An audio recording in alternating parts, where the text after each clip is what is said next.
فرمایي چې کله به حضرت ابوبکر صدیق رضی الله تعالی عنہ په لمانځه باندې ودرېدای الله ته بیا جان متوجه کړای نو داسې په عاجزي باندې بیا لمونځ کولای داسې په سکون سره به ولاړو په آرام سره به ولاړو الله بارګاه ته لکه میخ چې په مځکه چې ټک وای څرنګه میخ چې سیخ او په سکون سره ولاړې دغه د ابوبکر صدیق رضی الله تعالی عنہ لمانځه چې په سکون سره په راحت سره لمونځ کولای او ډېر په عاجزي سره بیا لمونځ کومه ده کولای نو الله کریم دې موږ ته د لمانځه صحیح طریقې سره ادا کولو توفیق نصیب کړي نن موږ اکثر نوجوانانو حالانکه دی تعلیم یافته تعلیمانه کړي دي خو لمانځه طریقه ما صحیح نه ده د لمانځه شرایط د لمانځه فرایض د لمانځه واجبات د لمانځه آداب موږ ته نه راځي حالانکه تعلیمان ما کړي دي ها وخت مې ضایع کړی ده خو لمانځه صحیح طریقه موږ ته نه راځي څوک لمانځونه څه قسم کوي څوک یې څه قسم کوي چا څه نمونې لاس نیولي څوک څه نمونې سجده کوي څوک څه نمونې رکوع کوي څوک یې بطراب کوي څوک دعا نه غواړي حالانکه قرآن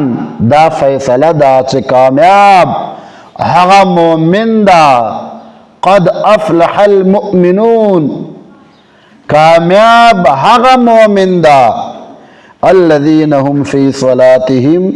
خاشعون چې دو خپل لمانځو چې ډېر عاجزي کوي انکساري کوي ډېر په اخلاص سره ډېر په ادب او احترام سره دا خپل من ادا کوي الله قرآن دا فیصله دا کامیاب مؤمن دا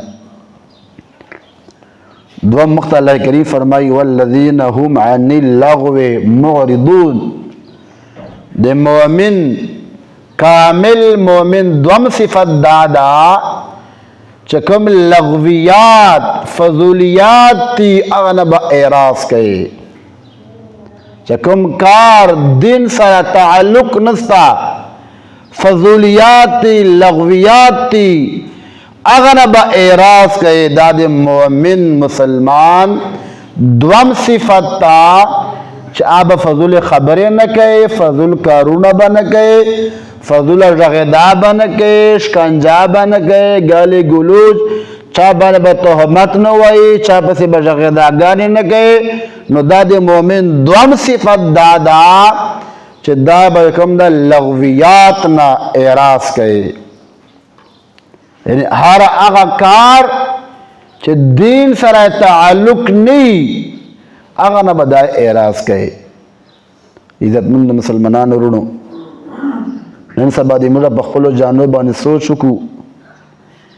جمعې لمانځه ته هغه تعداد نی چې کوم تعداد غلط محفلو شي نن د الله او د الله رسول چېرته پروګرامي هغه تعداد نی چې څوره تعداد په نورو محفلو شي که چېرته اوښانو میله وه بیا به خلک ځای نه کې که چېرته چرګانو شنونو بیا به خلک ځای نه کې که چېرته باټیرانو شنونو بیا به خلک ځای نه کې حالانکه صراحتاً دا ظلم دا زیاتوب دا چې په ګونګې دنیا باندې ته ظلم کیا ته لا چرګان شنوي لا د اوښانو میله ها چې چو ګونې ته ور باندې چیګوي دا بې زبانه جناور زبانستانو چې تا ته اوښ لا وایلا فریاد وکړي ته باټیران شنوي ته سپي شنوي ناجائز دا حرام دا چوک ورته ناست دي هغه حرام کار ته ناست ده چوک تماشایي دي هغه حرام کار تماشایي گئے نن هغه مجلسانو واړي چې فضولیات ده هیڅ قسم تعلقی دین سره نستا هیڅ قسم واسطه دین سره نستا خو لغویات فضولیات دا د زندگی زیاده او زندگی ضایع کول دا حرام ده زندگی ډیره قیمتي ده، دا یوه تحفه ده الله درکړې ده، د قدر وکړه، د احترام وکړه. هیڅ پته نه لګېږي دلته به یې مخته به نه یې د یوې ګړۍ چوک چې کوم ده وقدار نه ده، چوک له دې نه ده خبر چې زه به مخته مازدیګر لمونځ وکړو که بیا نه وکړو. دا زندگی تحفه ده، دا یو لوی نعمت الله تعالی ما باندې کړی ده. صحت د عبادت وخت یې راکړی ده، ټیم یې راکړی ده، صحت یې راکړی ده. نن ته لمونځ کولی سو، قرآن تلاوت کولی سو، د مور او پلار خدمت کولی سو، ښېګړه کولی سو، هر نمونه اختیار الله مشترا ده. خو عزتمند مسلمانانو وروڼو چې یو وار سترګې پټې سلې، ټیم د ختم سلای، بیا دوباره راتلل دنیا ته نسته. بیا ته که ډېر ارمانو کې، ډېر خواهش او ډېره تمناو کې او ډېر دولتو په وجې باندې دوباره بیا دنیا ته نسې راتلی